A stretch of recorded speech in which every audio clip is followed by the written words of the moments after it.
Hey, it's Chronologically Gaming, the only channel that's perpetually retro because we're playing every video game in order of release. Join me as we go back to play the games at some time in November 1982.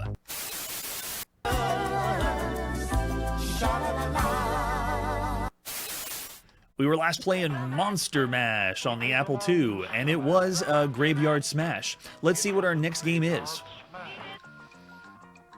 Our next game is Mr. Rich Man, and after the ad we already saw last time, you know the rest of the games were coming up on the show. This is the next in this line of handhelds by Epoch, with that epic commercial. Here's the only artwork I found. Very, very bad, rough graphics, because there's not a lot to say about Mr. Rich Man. This one is the 76th game that we've seen that's a handheld that's not Tiger Electronics and not Nintendo Game & Watch. And then in Europe, it was released by Grandstand, I believe, and this is what it looked like. Again, terrible, terrible picture, but that's it. That's all we got for pictures, and it's another game we really can't play. So take a look at some gameplay footage of Mr. Rich Man. This one is the 7th game that we've seen by Epoch. They also have the console, the Epoch Cassette Vision, that's in Japan only. This is part of that 4 series of games that Epoch did. I think we're going to see all 4 of them by the time we finish the show. But you can see here, Mr. Rich Man is, you move left, you move right, you even can move up a little bit, but you're essentially just picking up money. It's a cool idea, though, because you have different speeds of money. You know, coins are going to drop faster than the dollar bills. Dollar bills are going to float down, but it's essentially picking up all the things before they hit the bottom of the screen. Very, very simple time waster for a handheld, and it works. It gets the job done. As usual, it's a video game that we're not playing ourselves. We are looking at the video footage from East Exit Japan Merchant that I found on YouTube, who has a lot of very obscure video games, including this one. So of all the games you could play on all handhelds, we don't get to adequately rate this one. I'm just going to have to go with another 0 star for Mr. Rich Man, even though we pretty much got the idea from the video. All right, after that, let's see what our next game is. It's Mr. Woodman, the last in the series of handhelds by Epoch, at least right now. I think this all occurred because someone showed me the commercial, and I was blown away just how funny the commercial was. And like, sure, all 4 games, you got it. This is another one that I have just terrible pictures of because not a lot of things are captured for this. This is Mr. Woodman, the last in this 4 series that Epoch did, and then the other one that was done in the United Kingdom, which is essentially the same game. But that's all I have for screenshots. But we do have what the game is. This one's a little bit more interesting when you think of handhelds. It does have more things going on and things happening. This is the 76th handheld that we've seen, this is the 77th handheld that we've seen on Chronologically Gaming. That's not Tiger Electronics and not Nintendo Game & Watch. The 8th game that we've seen, that's a handheld that Epoch has done. Lots of games, though, on the Epoch Cassette Vision we've already checked out.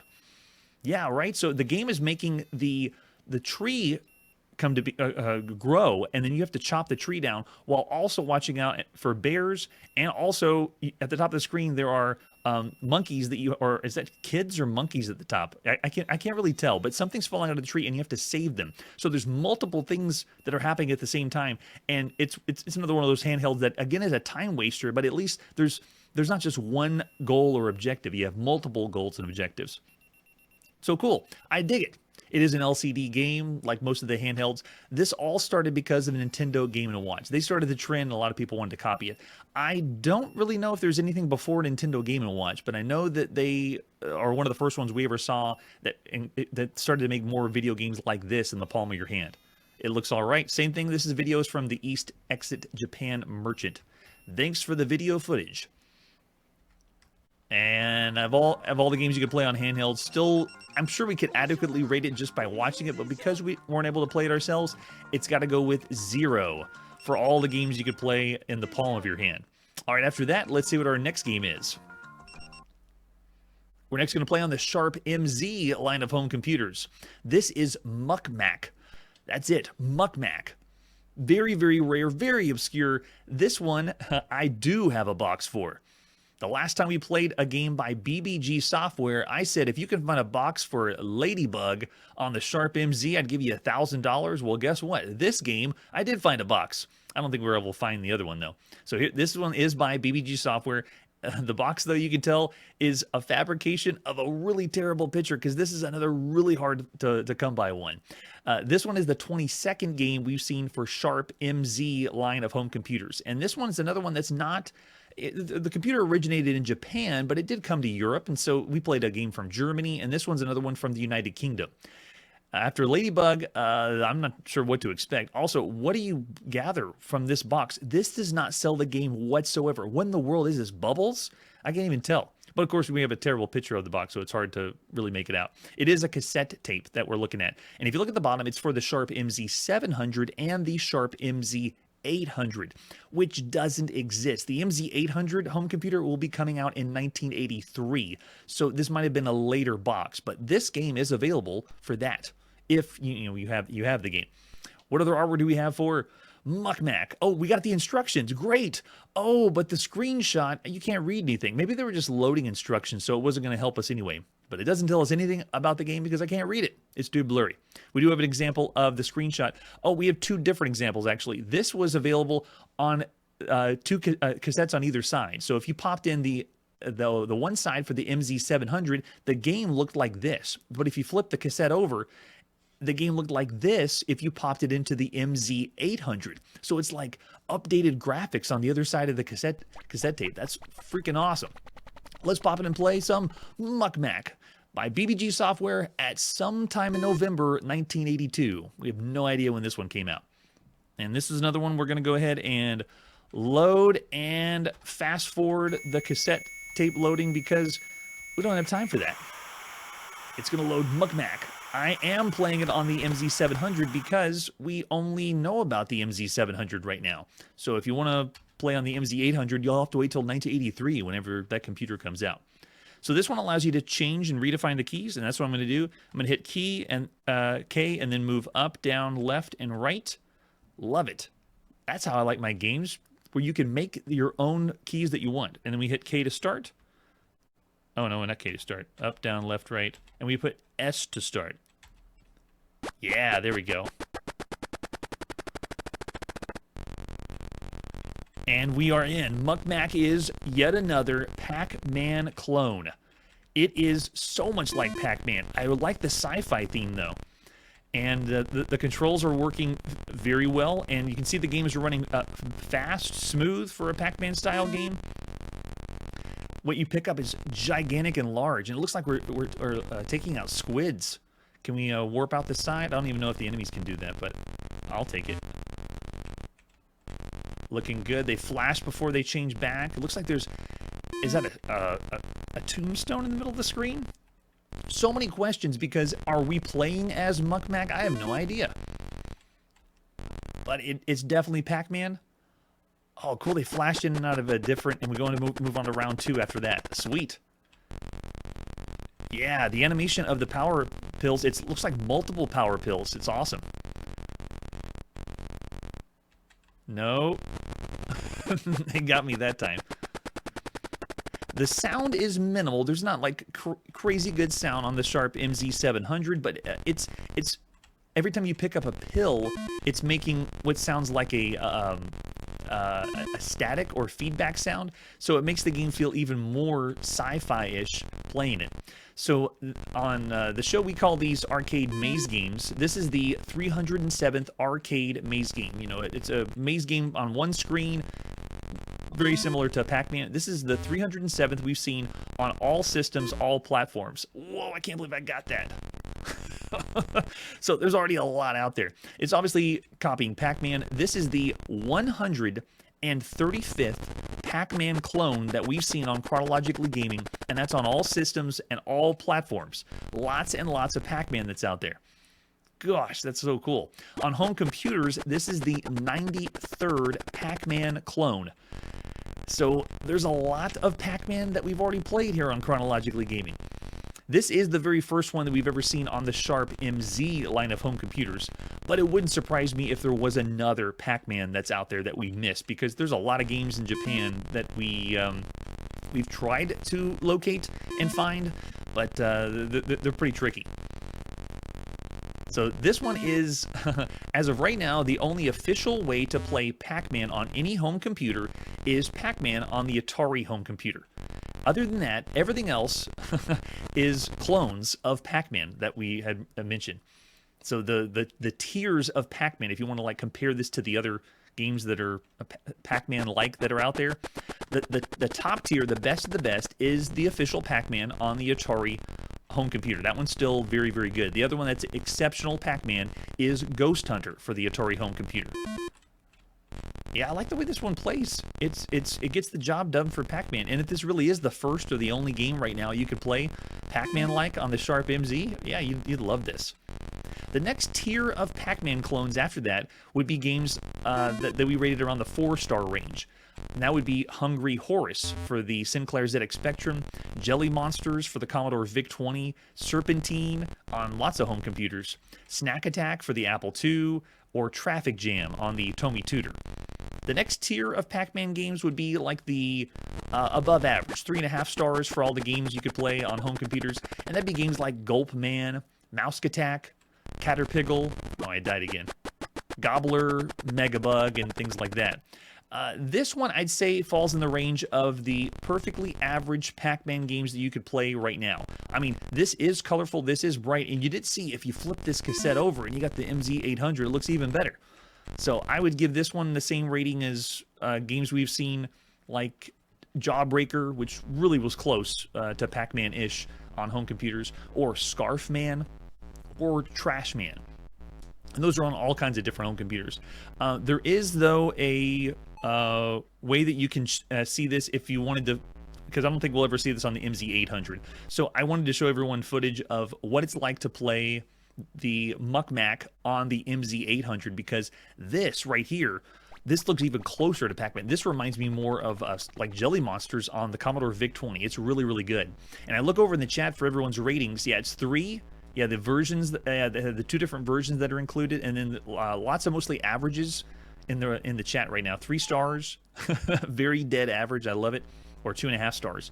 So you can see if you had it plugged in, or you had it on the flip side. This even has the dots. Pac-Man looks like Pac-Man. I don't even think there's any lawsuit involved because, hey, Wild West of gaming, just do whatever you want to do, right? So cool.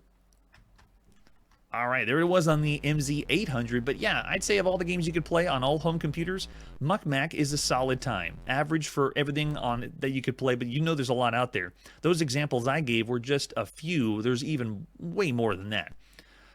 All right, after that, let's see what our next game is. Coming up next, it's Necromancer. This one is a big one on the Atari home computer. Only. At least it's not going to be released on anything else for a long, long time. You're going to see this on other Atari hardware at some point, but Necromancer is a big game. Let's get into it. First of all, the box. Take a look at that. That is so well done. It looks epic. It looks like they're even incorporating parts of the game in the front of the box with very well done artistic style. And look at the wisp that you shoot out is flying out. It's awesome. This one is the 405th game we've seen on the Atari home computer. And Synapse Software means we're in for a lot of fun. This is the 11th game we've seen by Synapse Software. They brought us really good games like Protector 1 and 2, Chicken, Nautilus, Slime, Seamus, and Picnic Paranoia. So I'm expecting something really, really good, something fun. Let's flip it over the back, and it requires joystick. You bet it did. Or does. So this one is explaining the story already on the back, and they've done this with other Synapse Software games. We'll get into more of the lore, if you want to call it, when we open up the manual. But Necromancer is pretty cool with how they're setting the stage. In fact, when you read the back, you think you're playing a role-playing game, but you're not. Yes. Oh yeah, and the box that everyone saw, that was because it was most of the original early boxes you see at the top, they didn't come in like full box form. They usually would be able to hang on boutiques for electronics and so forth. All right, so here you go. There's the ad you would have seen in magazines. One of the later ads, I think, because we're seeing it when it first came out. But yes, first restore the forest, plant a glade of enchanted trees, and weave a network of ancient spells to protect them from hordes of attacking troglodytes. What in the world? This is how you sell the video game? I guess so, by Synapse, right? Awesome. There's the cassette. if you want to pop it into your Atari to play, or the 5 1/4 floppy disk. That one doesn't even look like the real disc. An example of the screenshot. We do have the manual, though. Tell us, what is Necromancer? This one is done by Bill Williams. It's the second game we've seen by Bill. The only other thing is so far has been Salmon Run. Way to go, Bill. All right, so this game is very difficult to describe, and we love that. We love games that we can't categorize here on Chronologically Gaming. So everyone that's here for the live show, if you want to help me define what this game is, like where this falls, it is something original and something new. So we're first going to scroll down. It's going to give us the loading instructions on cassette, on disc, or on cartridge. Which I don't even think the cartridge version of the Atari home computer came out. I do know there's a way later release that was on the Atari XEGS or the XE game system. So that one is out there as a cartridge, but I don't think there's one for the home computer. The object of the game is your task is grow an army of trees in the enchanted forest and march this army through the Necromancer's vaults, finally destroy the evil in the Necromancer's foul lair. So I'll break it down to you. Necromancer pits you, a Luminar, the wizard, against the evil wizard Tetragorn. You have to assemble a tree army and destroy Tetragorn before his evil reigns supreme. That's the story of the game. It explains here how to start the game, pause if you want to, and the bottom of the screen shows you your strength. You have a maximum of 2,000 if you can get up to that point, but I've never seen anybody get that high. The game consists of 3 different acts. Every act in this game is essentially its own game. And that's another thing that this game does different compared to all the games we've seen up to this point. This is Act 1, and the forest could hold its own as an arcade-style game. And I'll go through the game when we actually play it, but it explains how you control the wisp that flies around, what your objective is, and what you're supposed to do. Since we have a pause, that's built into the game, why not use it? You know what I mean? So, I explained that this game could have elements of tower defense, which doesn't really exist. It has elements of a fixed platformer. It has elements of a command shooter. It's got all kinds of things that it's doing, but this is not based on anything in the arcade. This is a whole new thing. Okay, so after you get to the first act, and it explains what the end does, all the trees you grow in the first act will determine the difficulty of the game. So this one is a video game that allows the difficulty to change based on how you play the game. That is revolutionary that it does that. How many trees you grow in the first act, you'll get to use those in Act 2, which is the vault. That's where you're going to use trees to destroy spider larvae before you can descend to meet the Necromancer. The more spider larvae you destroy in Act 2 will determine how many spiders the Necromancer has to go against you in Act 3. So I told you this was a big game. Very difficult to describe here on the format we usually do on Chronologically Gaming. And there's a lot to this. But as we scroll through the manual, you can see there's a lot of explanation because this is something completely different. It explains when you end Act 2 what happens, how you want to gain strength, and then it moves on to Act 3 where you get to the Necromancer's lair. Here you have to destroy all the Necromancer's graves and then destroy the Necromancer. While you're doing this, he has spiders that if you didn't destroy them in Act 2, they all start to come after you, and they're like some of them can be invincible. It's this is crazy. Lots of different stuff for this one. Yeah. Oh, really? Marshall says that the XEGS carts work on the computer, so that's cool. Yeah, pop it in. So it does work with a cartridge. Awesome. So this one's going to break down all the scoring. Now, the reason why I say this is unique is if we scroll through this, you think of it as 3 sections of different games, and we've seen that video games try to switch it up, play different modes while you're going through the game. This game's different. This game is 3 separate arcade games that could stand on their own, but the game has an end. It doesn't loop like most arcade games do. This one, if you can complete the 3 different sections, then it's done. Like you've finished the game. So I think all it does is flash at the end, but that's big. That's a completely different kind of experience. All right, so this one, it's time to play Necromancer. Let's pop it and play by Bill Williams at sometime in November 1982. This is going to be crazy. It is action-packed, too. So we're going to be seeing lots of stuff happen on the screen. All right. First, the music. This starts off simple, and it builds with chords. And look at the effect of the tree in the top right. That's the trees you're going to be building as Illuminar, the wizard, against the evil Tetragore Necromancer. Oh, good point, Marshall. Yeah, I believe Seamus did have an ending too. Oh, and if Bill Williams did that, I don't think we credited him on Chronologically Gaming. So this is how it begins. Nothing happens when I push the option key. Nothing happens when I push the select key, because the game changes difficulty live while you're doing it. All right, so I like the fact that this is one of the first games that has multiplayer screens that could be their own arcade game, but the game has an end. All right, so here we go. Let's go right into it. All right, as we warp in, this is Act 1. I've already paused the screen because you can on the Atari home computer. Act 1 begins. Now we control Illuminar, and he doesn't move. He just sits in the middle of the screen. The only thing we control is a wisp that moves all around. So I'll give you an example. I'm going to move my wisp around. Check this out.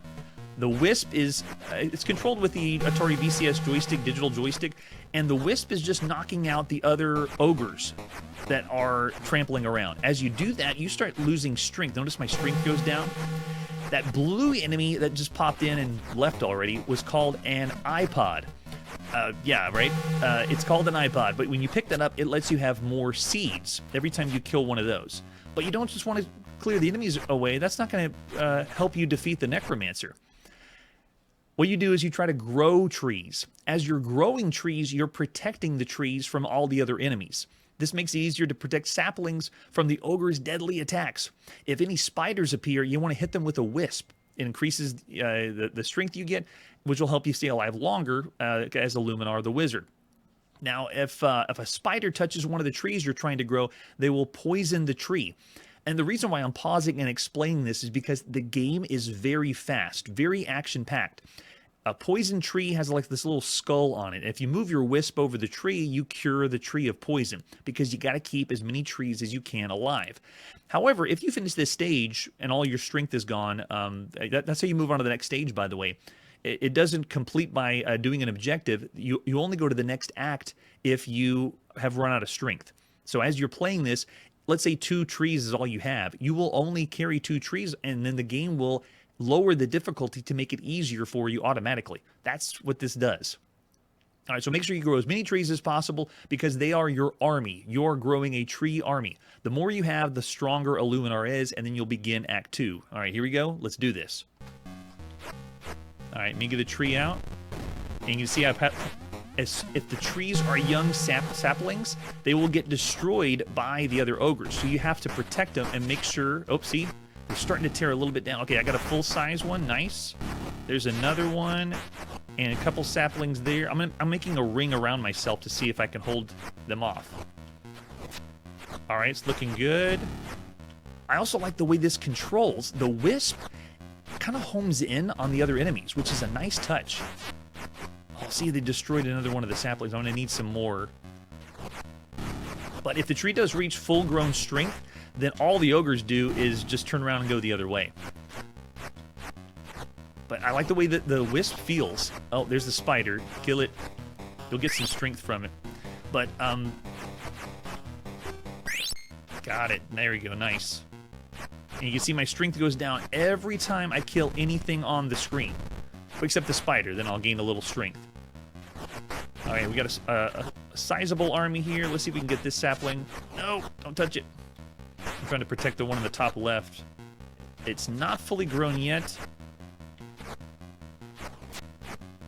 But playing every single video game up to this point, this is refreshingly amazing. This is all whacked out and weird, like the concept, but originality, this is tops. This is so cool. And this is just the first act. We haven't even got to the... oh, there you go. Poison one of them. Strength went down. Bam. All right, so now... I'll go ahead and pause here. This is the Act 2. So this means all the trees that you saw on the screen right before we were exploded into oblivion, we now carry on to this act. This one, Illuminar has to kill larvae in the vaults. That's those little eggs inside of the rectangles. Right now they're larvae, And it's not necessary to kill all the larvae on this level before moving on to the next one. The spiders you leave in the vaults have to be fought later in the third act on the cemetery. So in other words, the more of the larvae you destroy here, then they won't get to full size and you won't have to fight them later. Now, when Illuminar walks in this one, you're guiding him with the wisp again. So this time the wizard Illuminar is actually moving around. But notice that the screen view changed. Now we're on a side view as if it was a platformer. Oh yeah, and the sound design. Someone mentioned in the chat. It's so nice. It's done very, very well. Utilizing the Poke chip of the Atari is awesome. So now this also has multiple stages. So as you go on, you're going to collect question marks. And so the question marks will most likely have stairs that lead down, or they'll give you other bonuses, sometimes strength and things like that. If the stairs lead down, you actually flip to the screen below it, and this one has multiple levels. So you see on the bottom left, we're on level 1. We have to go all the way to the bottom at level 5. If we get there, then we'll go into the cemetery, and that way and when we get to the cemetery, we'll face all the spiders we didn't kill or let hatch in this area. The only way you can kill the larva, though, is you have to lure trees over the tops of where the larva is so that the roots of the trees grow down to kill the spider larva. Everyone ready? Here we go. All right, so you can see I'm just moving the wisp again, and I'm controlling Illuminar by having him walk to the side. I don't want to get grabbed by the hands or you'll have a game over. So you can see we have this one.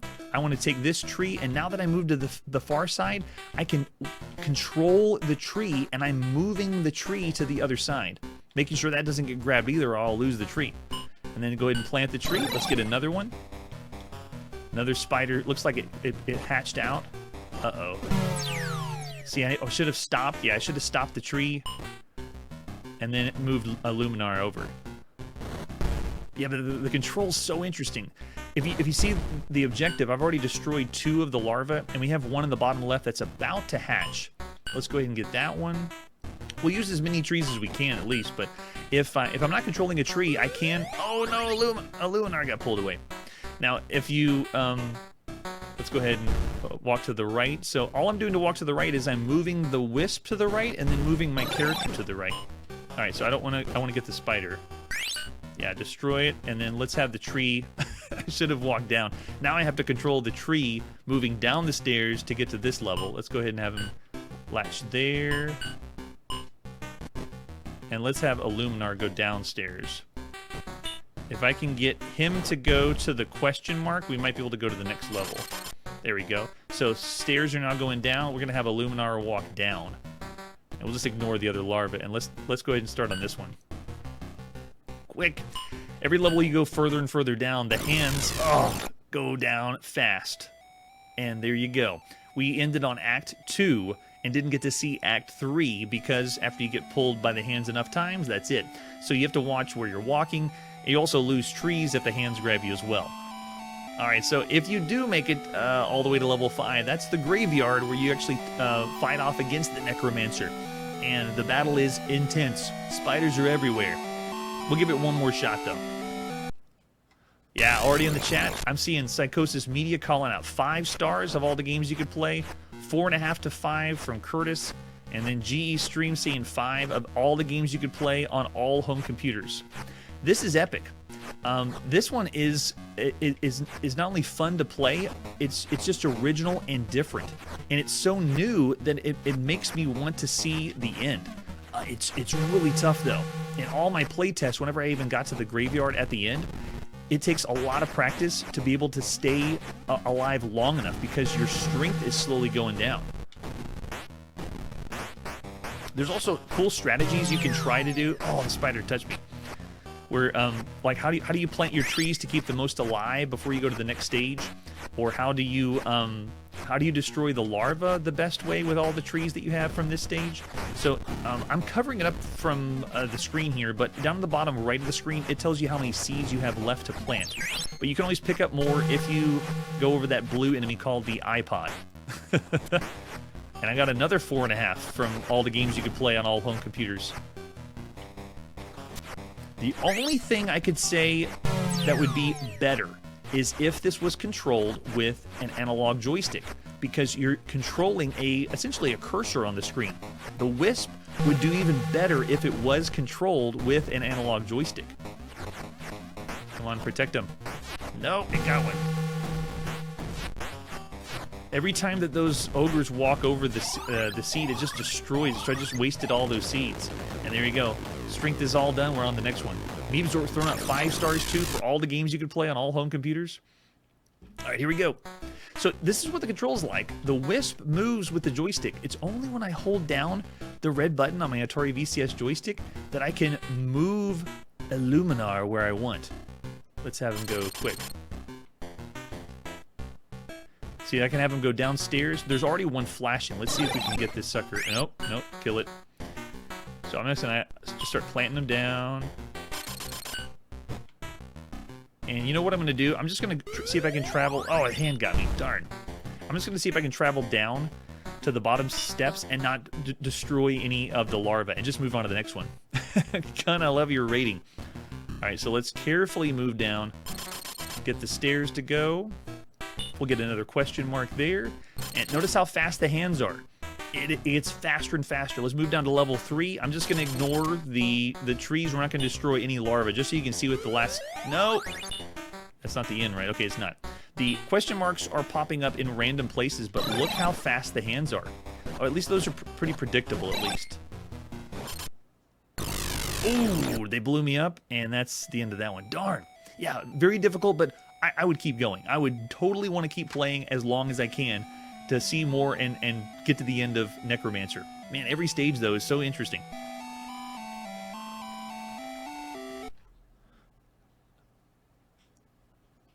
All right, so the other thing that's interesting about this is a fantasy-themed game that's not a role-playing game. And I looked at the stats for all the games we've seen up to this point. This one is the 173rd video game that we've played that's a fantasy theme, but not a role-playing game, or have elements of role-playing. But majority of them were text adventure games, so what do you know? This is also, I would say, the best video game we've seen up to this point where you are playing as a wizard. Even better than Wizard War, which was, you know, very exceptional. Yeah. And it's also, you're not playing as a wizard in an RPG, is what I mean to say. So it's the best video game thus far where you're playing as a wizard and you're represented as a wizard, but it's not a role-playing game. It is so good. We played Shadowfax and Wizard War, you know, where you're playing... Gandalf was when you're playing as Shadowfax, but this one, man, you get to do magic and wizard things, and it's just executed so well. All right, so I've seen lots of ratings in the chat, mostly above 4.5. I don't think I saw any 4 stars. Yep, Marshall's saying 5, top tier. I have to agree. There's a 4.5 or 5 that's out there. Yeah, I love the new style, and I want to play more, and I want to get better at it, because I practiced, had a lot of fun, and it's still, even whenever you die, you want to go back and play again. It's original. So 5 stars for Necromancer. One of the best games you can play on any home computer right now. All right, now it's time to put our video game playing on pause. As we play every single video game all over the world, every region, on all consoles, all handhelds, everything that you can find a video game for, we're going to play it. Next time on Chronologically Gaming, lots of games for the TRS-80 color computer. We will nibble some games, munch some games, and play pinball. That's it for today, and like I always say, if you take the red pill, you stay in video game land, and I show you how deep the rabbit hole goes. Hey everybody, thanks for checking out the channel and joining me on my quest to play every single video game in order of release. We'll be streaming live every weekday at 9 p.m. Central, so join us and let us know if we missed any games along the way. This video would not be possible without Launchbox, RetroArch, and MAME. Tell all your friends there's some crazy guy named Chronologically Gaming trying to play every single video game. We have links down below that'll send you to places like our Discord and Patreon, and one that says all the video games we've ever played. If you go there, it's a list of everything, and you can click right to the game you want to see. Chronologically Gaming is the name to look for. We are perpetually retro, and we will catch you next time.